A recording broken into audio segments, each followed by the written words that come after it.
lamang kanyang anak ibinigay upang mabuhay kailanman ang nananalig na tunay. Nagpupuri kami sa'yo, Panginoong Jesucristo.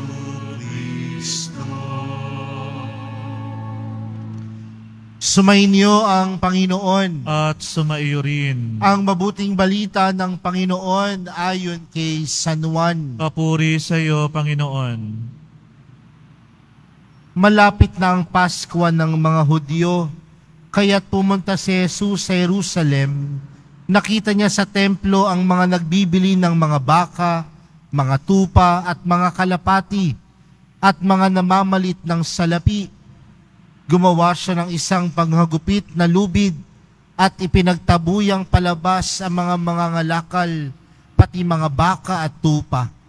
Isinabog niya ang salapi na mga namamalit at ipinagtataob ang kanilang mga hapag.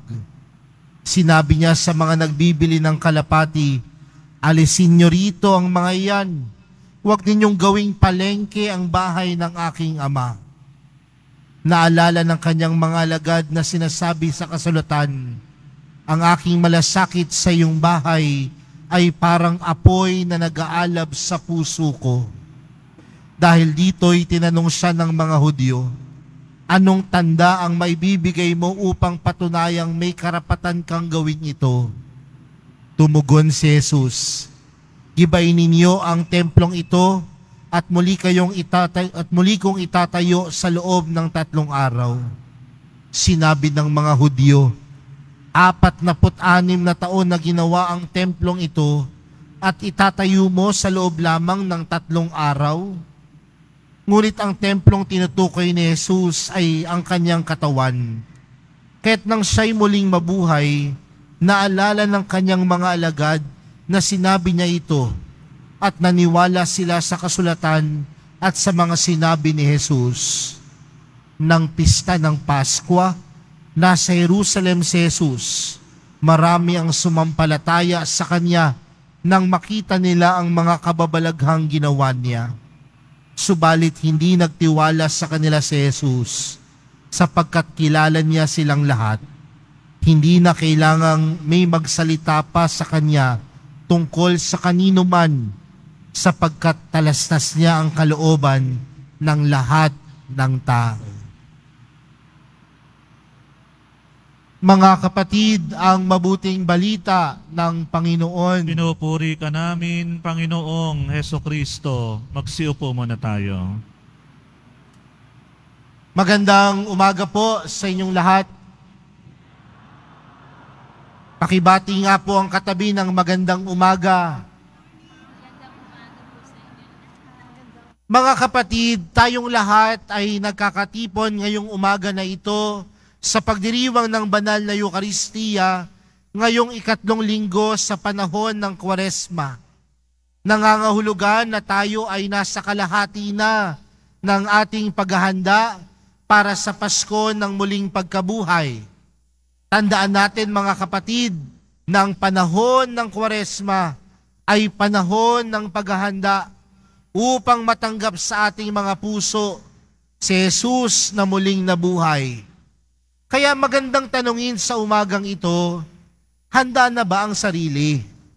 Nakapaghanda na po ba tayo upang tunay na matanggap si Jesus sa ating buhay? At hayaan natin na ang ating mga pagbasa sa umagang ito ang gamitin natin sa ating paghahanda.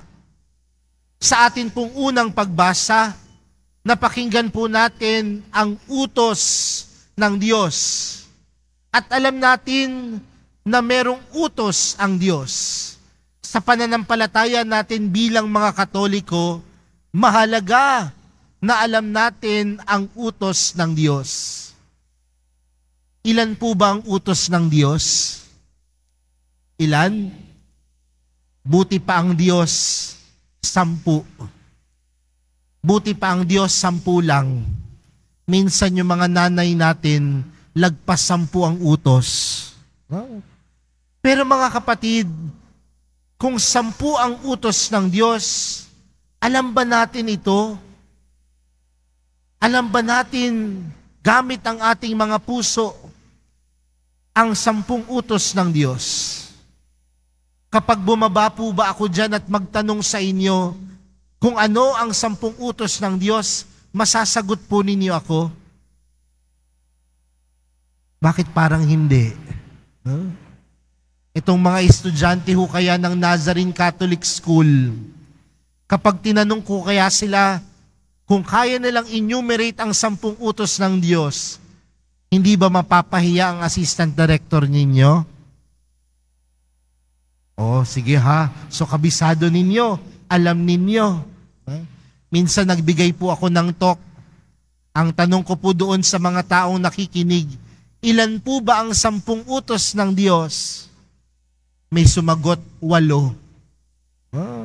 Sinabi na nga, no? Minsan may sumagot pa, Father, kabisado ko po ang 10 utos ng Diyos. Sabi ko nga, i-recite mo. Sagot niya, in order po ba? Dapat po ba sunod-sunod?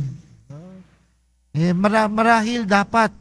Dahil ganyan ipinagkaloob ng Diyos. Pero mga kapatid, kapag nakikita po natin ang 10 utos ng Diyos, minsan ang tingin po natin sa mga ito, sagabal. Sagabal saan? Sa ating kalayaang kumilos. Kung mapapansin po natin ang 10 utos ng Diyos, tila parang negatibo ang paraan ng pagsasabi sa atin. Huwag kang papatay, huwag kang magnanakaw, huwag kang mangangalunya.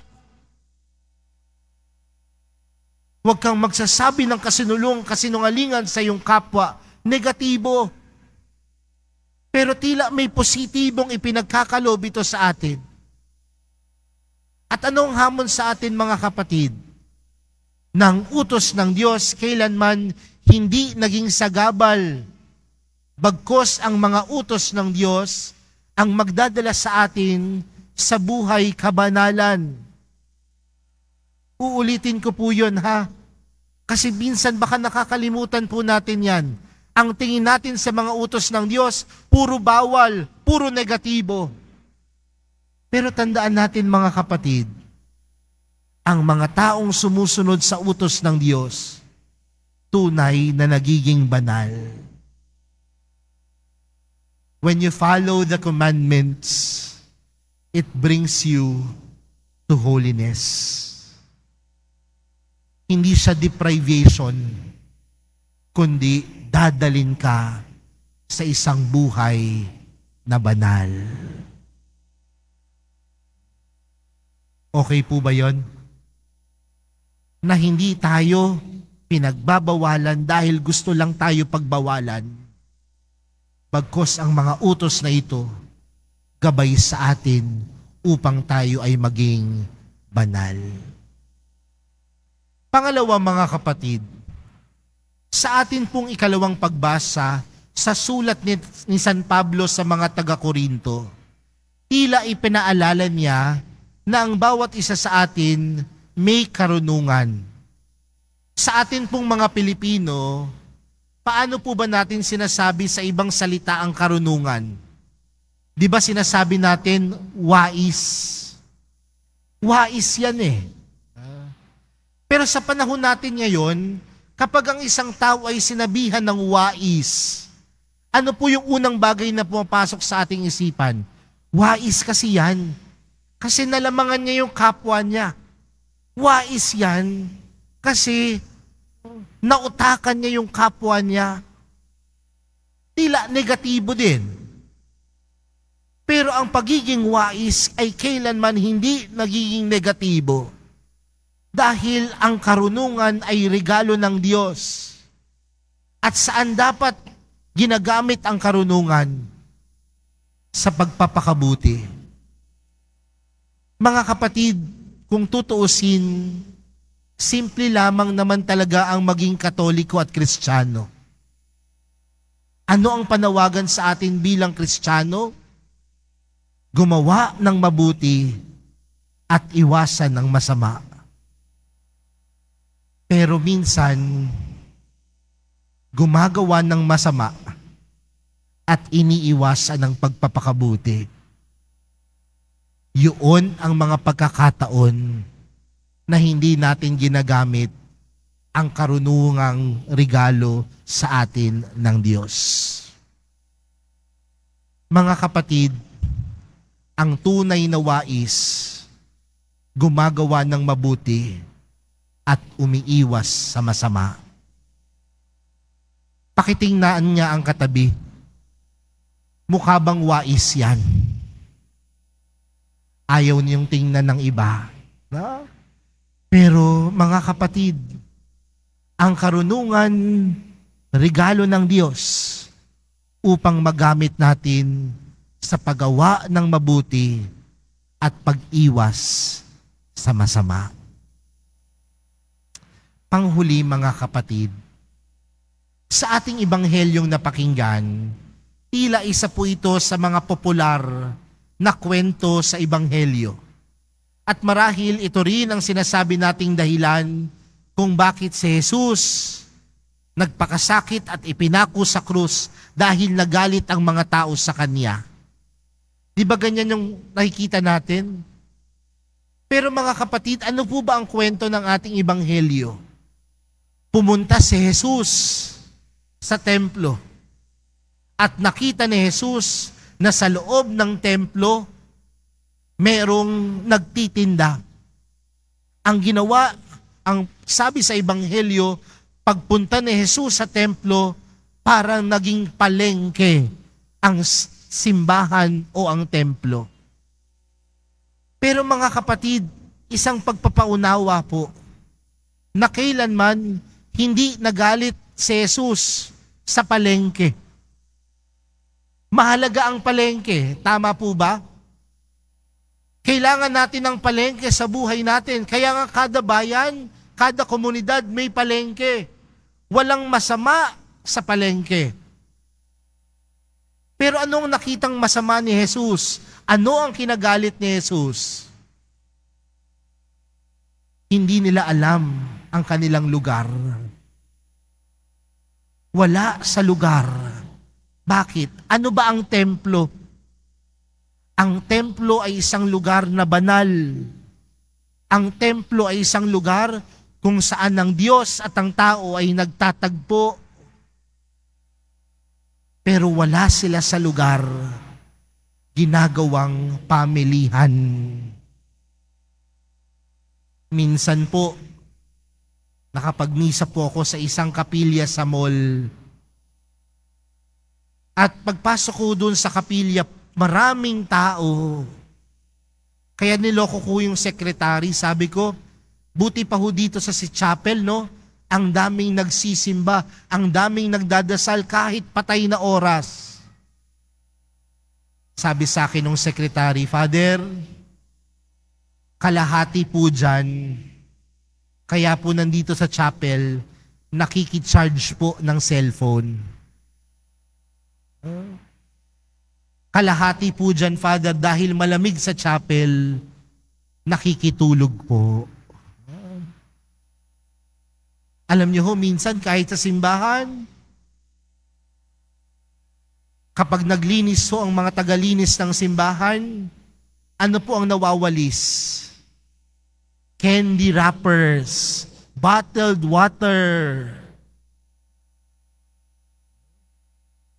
Kasi baka ang akala natin sa lugar na to, hindi simbahan, kundi food court. Wala sa lugar. Yun ang kinagalit ni Jesus. Mga kapatid, bakit nga ba nagalit ang Panginoon? Dahil gusto niyang itama ang maling pag-iisip. Sa madaling salita, mga kapatid, sa buhay pananampalataya natin, hindi kasalanan ng magalit. Pero kailan nagiging kasalanan ng magalit? Kung ang galit nakapananakit. Pero kung ang galit nagdudulot sa atin upang ipakita ang ating malasakit sa iba. Tama po yun. Kaya sa mga anak na nandito, kapag kayo po ay pinagsasabihan ng magulang ninyo, kapag kayo ay pinapagalitan pa ng magulang ninyo, matuwa pa ho kayo. Bakit? May malasakit pa eh. Kasi oras na wala na silang pakialam sa inyo at hindi na kayo pinapagalitan, baka wala nang malasakit. Sabi ho nung isang nanay, sige pa nga, Father. Pero si Jesus sa Ebanghelyo, nagalit, sumama ang loob, dahil nandoon yung kanyang malasakit upang malaman nila ang kanilang tamang lugar. Mga kapatid, sa araw na ito, patuloy tayong pinapaalalahanan ng mga utos ng Diyos ay hindi sagabal sa buhay, kundi ang mga utos ng Diyos ay magdadala sa atin sa buhay kabanalan. At paano mararating ang buhay kabanalan? Maging marunong, maging wais. At sa ating pagiging wais, tunay na sumaatin si Jesus.